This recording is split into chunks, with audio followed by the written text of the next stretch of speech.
Blog Talk Radio. Good morning.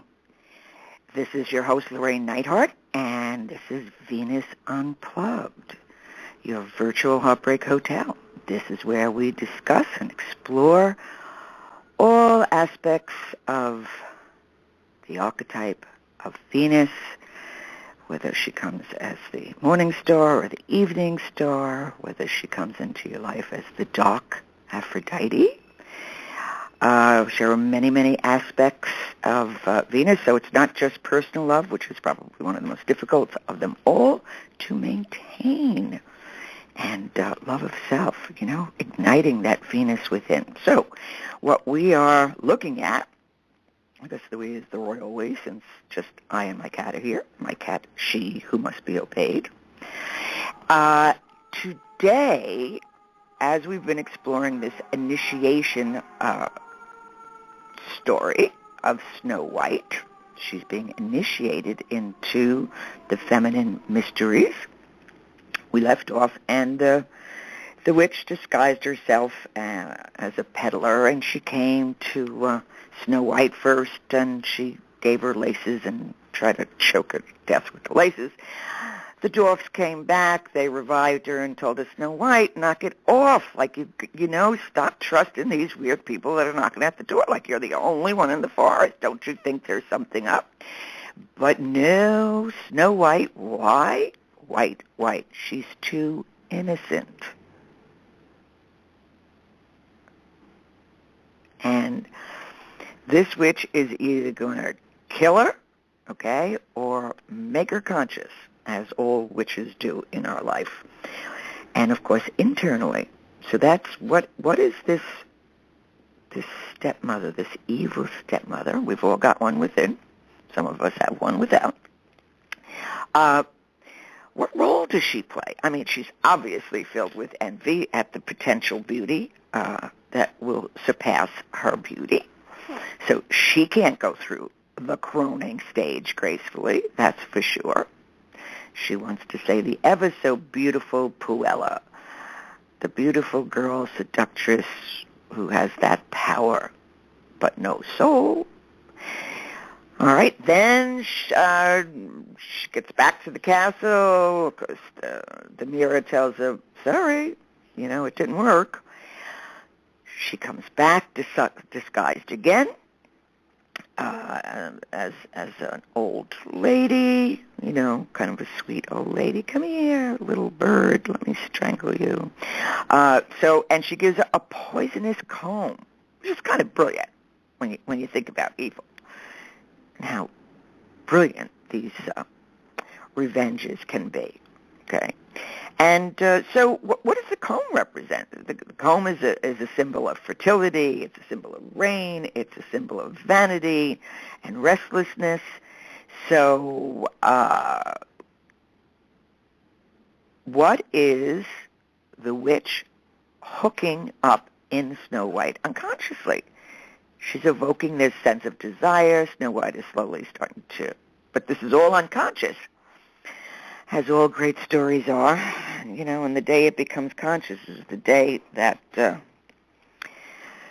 we wake up, and it's usually very painful. So here's Snow White, and again, she comes, and the witch says, disguised as the stepmother, says, oh, let me comb your hair. You look a fright. And mothers have a thing with daughters' hair. I've noticed that. Or when somebody goes after your hair, it's like, oh, what did you do to your hair? It's like, okay. There's always a little bit of poison in that. And so Snow White, her hair gets combed, and what happens is she falls down again. It's poison. So this is the second time she's flirting with the world outside of her narrow life with the dwarfs. So something's moving in her. And the queen says, and now I will comb you properly for once. And those words she does and her deed. And again, dwarfs come home and realize Snow White did not pay attention, did not listen, and find Snow White. And they revive her again.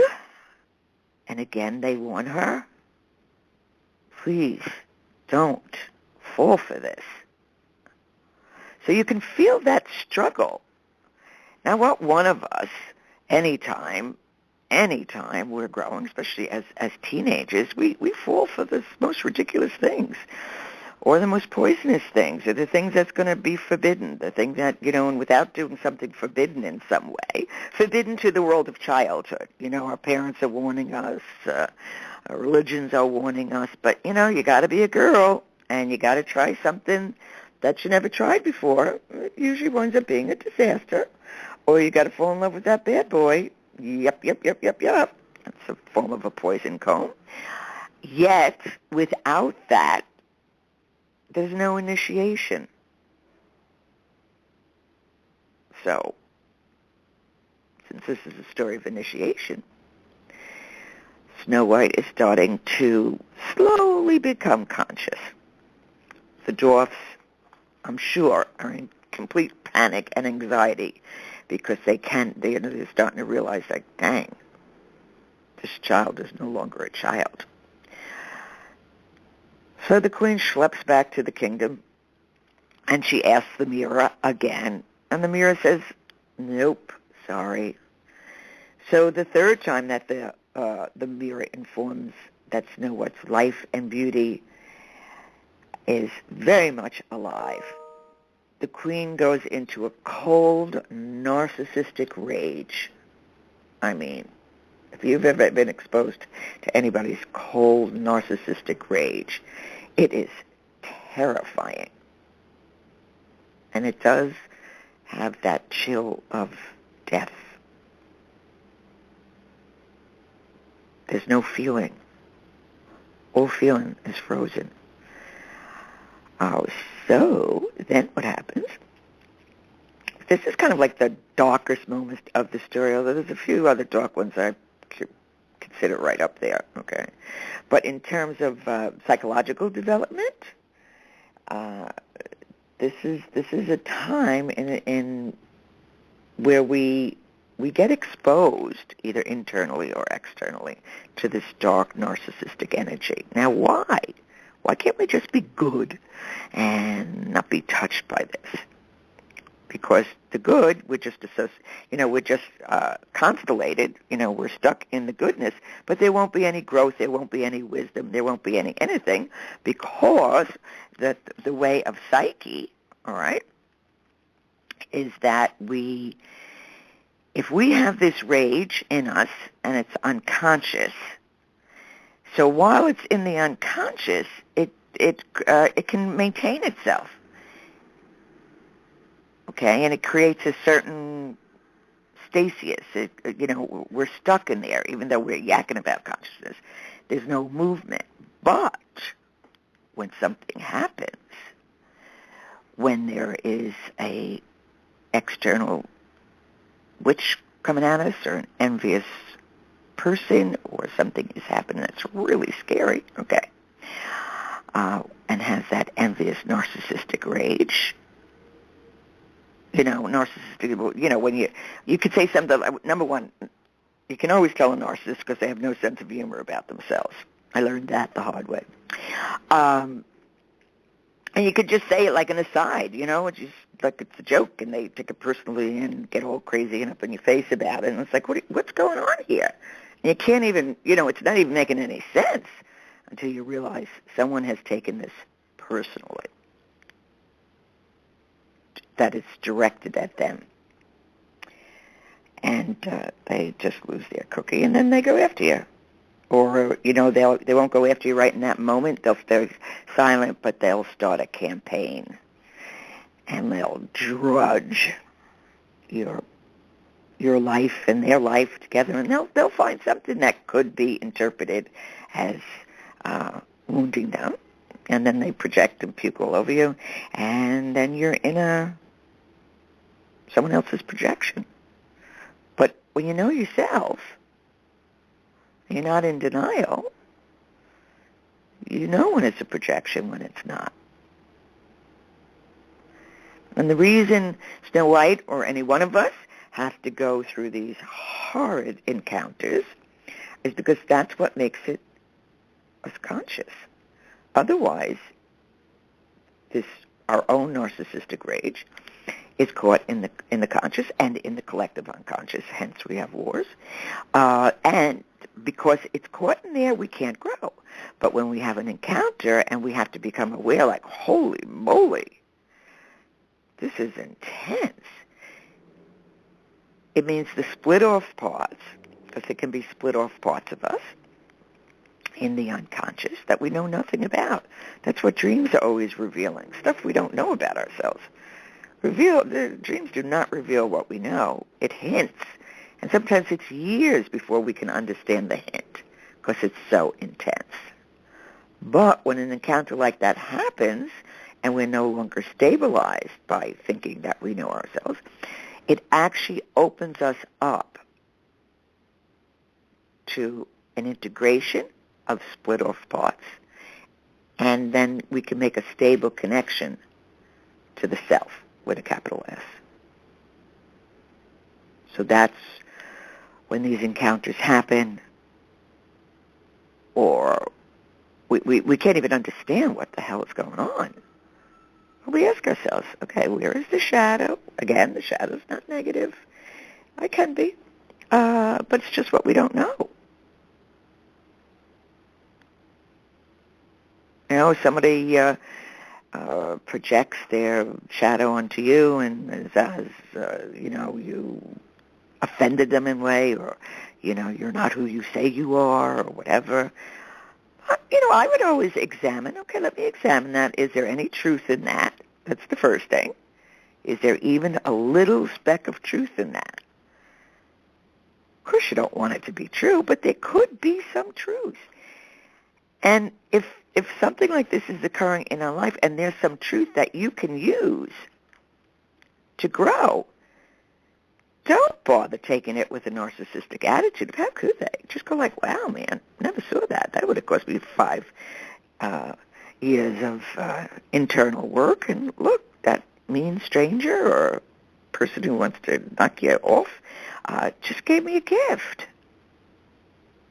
Even if it's teensy-beensy little bit. Of course, they'll exaggerate the whole thing. You'll be the bride of Hitler in their eyes. So, back to the Queen. And once again, she finds out Snow White lives. And this time, she's had it. This time she says, even if it kills me, Snow White is dead. Now, how many times have you heard people say that? Even if it kills me. Whoa, that's serious poison.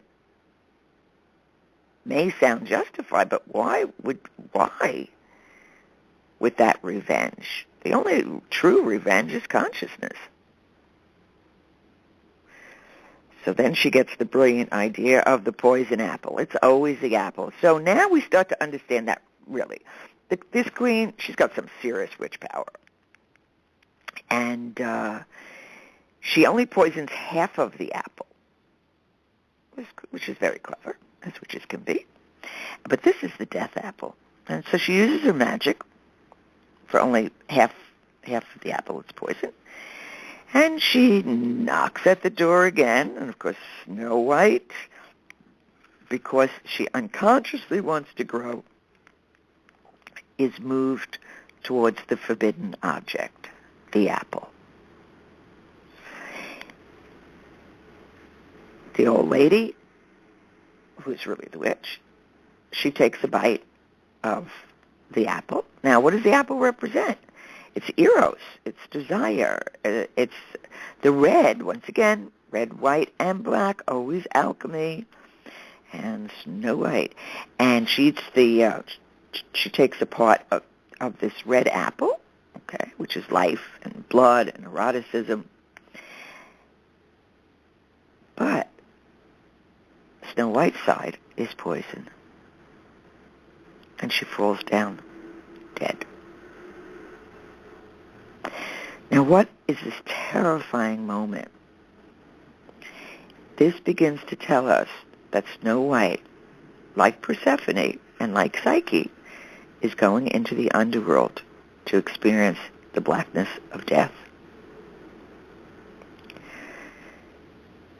And Snow White has now experienced the triune color symbolizing the great goddess. So as she falls into the death trance, now what's the death trance in our own life? The death trance is we're completely unconscious to something.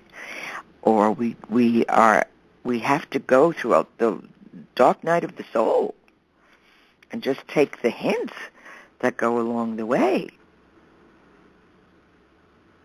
What it also indicates is Snow White is no longer a child who's obedient and living in the safe world of the dwarfs or the comfortable home and just do your homework and life will be good. But she's becoming a young woman. Remember Persephone? Dancing around in the Eleusinian fields, she sees a narcissus plant. Now she's dancing this ecstatic dance. She goes to reach for this flower, and the next thing she knows, she's being abducted into the underworld. Remember in the story of Psyche, in her fourth task, she's told, just bring the beauty cream back to Aphrodite. Do not open it. Psyche has to go into the underworld, where Persephone is queen, and get Persephone's beauty cream. But Psyche, at the last minute, she opens up that beauty box,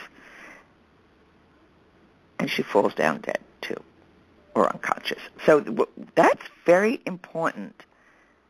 Where do we fall down unconscious? Where do we die? What? A depression. We can't function. We can't move. That's form. That's a falling. But it's also a transformation if we're willing to explore what's really going on. It is a way of transformation. And often we just come back and just come back from a depression. It's like, well, where were you? I was, or preoccupied, or beside oneself, or the millions of things, or like we discussed last week about resistance. That's a form of death. You want to write that book, somehow you never get to it. You have to ask yourself, where does the resistance and death have me entranced? Now, we all know where where Snow White's head, which we'll go into next week, what that glass coffin means. But in the meantime, we have to really look at what is this about? This transformative suite from which we can emerge as an individual. It also hints that there are times we have to just kind of go into solitude or solace. Be still. Don't talk about it. You're wasting energy. Something so much bigger than you are is working to change, to connect you. This place within you, this deep potential. It needs stillness. Doesn't want to be stirring. And it's waiting for its chance to rebirth. That's also what the spring is about. It's what Easter is about. It's what any story of death and rebirth is that hint. See, because when the full self has an adaptation, we're adapted to our world. But when that adaptation breaks down, it's like we outgrow something, we can't do it anymore, we see the folly, we find out somebody is not who they say they are. That breaks down. Then Psyche is able to descend into the mysteries, Psyche knows how to do this. You don't know how to do this. This is Psyche's magic. She knows how to descend into the mysteries because it's void at the center. So this is what Snow White is teaching us. So with Snow White's death and descent into the unconscious, there is now a possibility of a new connection at the center. Pretty cool, right? So it's with the being, so this being that she goes into. Now, the dwarfs are so freaked out, needless to say, because they don't understand that it's the living connection to being that allows us to feel real, and it's the living connection with being that allows us to love. So without these tasks, and certainly without a period of death, there's going to be no transformation. It's the example that comes up. It's with my beloved cat Faithy girl. Okay, oh my God, the grief! I didn't know I could grieve so deeply, so profoundly. It still hits me now and again. But also, when I gave the grief what it demanded of me, I had to. It would be dishonest if that's at my door and I try to turn that away. I also became aware of another level of loving and open to another level of loving and understanding that has more wisdom in it. So the journey is dark and deep and treacherous and terrifying, but stick with it, because I guarantee you it's worth it. It's absolutely worth it. So now, this mystery of her own desire and her own descent, what's that about? What's the poison about? Now we can poison ideas, we can poison ourselves, we can poison ourselves with inflation.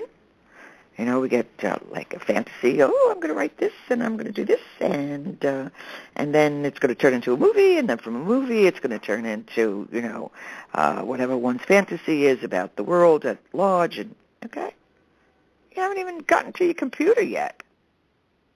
You're poisoning the process, the writing, the work.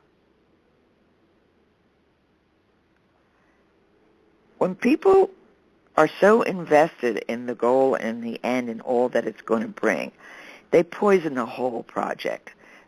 Leave the end to the end. Let that happen. Deal with the tension. Grow. Learn faith. Learn possibilities. Whatever you got to learn, all right? Because the inflation, that really appeals only to our vanity. And of course it's the vanity in your own head. And so we can't get to the new creative impulse because we've already poisoned it through fantasy of grandiosity, okay? How does this happen in relationships?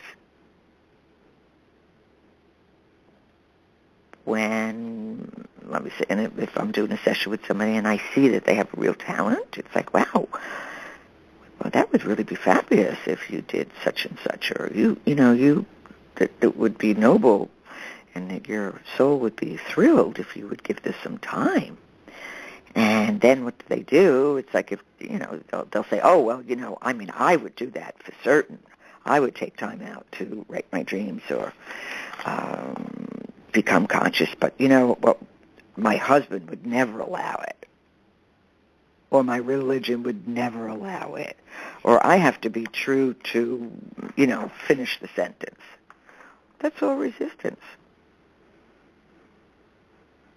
If you really love somebody, you know that there are times they've got to be absolutely and totally different than you are, and that may feel like a betrayal because you promised to be the, Siamese twins, which you can't. But when we bind and we suffocate our soul and poison all spontaneous and creative intuitions, just as sure as the comb poisons Snow White, that's what we do. We need to free one another and make it safe for them to explore. The other thing I was thinking of, and it just hit me last week, which is always so astounding. It's like a dream. You can go back to it years later, and it's like, wow, I didn't even see that. Look at this. Okay. That all of these particular tasks, these near-death experience that Snow White is so, on one level, foolishly walking into, and yet on an unconscious level, she is being guided, into because Snow White does not have a bitch within. And that's part of what consciousness is. Really? I'd like to introduce you to my bitch. Okay? And it's not a negative. It's just a witch with the B. So, we have to have the opposites to manifest. Because if we don't have the opposites, everything will collapse. And you need those, and the opposite can come in enemies. They can come, and that's why we make this stuff up. It's and projection. We know. God, I gotta really grow. Somebody, please be a witch for me, or be an unrequited love. Oh, that's it. I'll fall in love with somebody who doesn't even know I exist. Yeah, that'll get me suffering. It has nothing to do with the other person. It has to do with that we need to understand the suffering. We need to make that suffering conscious. We had that suffering the second we met that person or anybody else, but heartbreak is what makes it conscious. And that's what we need it for. But what I was thinking was that, you see, if we don't really journey into these places, or if we are watching a friend or someone else, we don't have to give them advice. They just need a witness to watch this, okay? But these three things, the stays, which are kind of the bustier that almost took her breath away, okay? That these three, and the comb and the poison apple, these are all magical instruments. These are all magical symbols. And when properly used, I think they're going to lead Snow White to her wholeness. So she needs to understand the value of breath and beauty. She needs to understand that the comb, she needs to tame and comb out her unruly fantasies. They're going to get you in trouble. And needless to say, we all know about the wisdom of the apple, which is Aphrodite's. So what we're starting to realize that these acts of evil are warning and preparing Snow White to face her own shadow, to be a queen, to be able to use her power properly. And that's what we're looking at. So next week, it's about the glass coffin. The mystery of what goes on in that glass coffin. So next week, okay, Llorraine Neithardt, LorraineNeithardt.com, telephone 212-757-8914, and I am one of the 100 top psychics in America. The 100. I love that. So listen and question and see and get in touch with your Snow White within. Find out who she is, and also the witch in the mirror and the dwarfs. And it's all you. It's all me. It's all in there. Now you got a handle on it. Now it has depth and it has meaning. Till we meet again, I gotta bounce. Bye.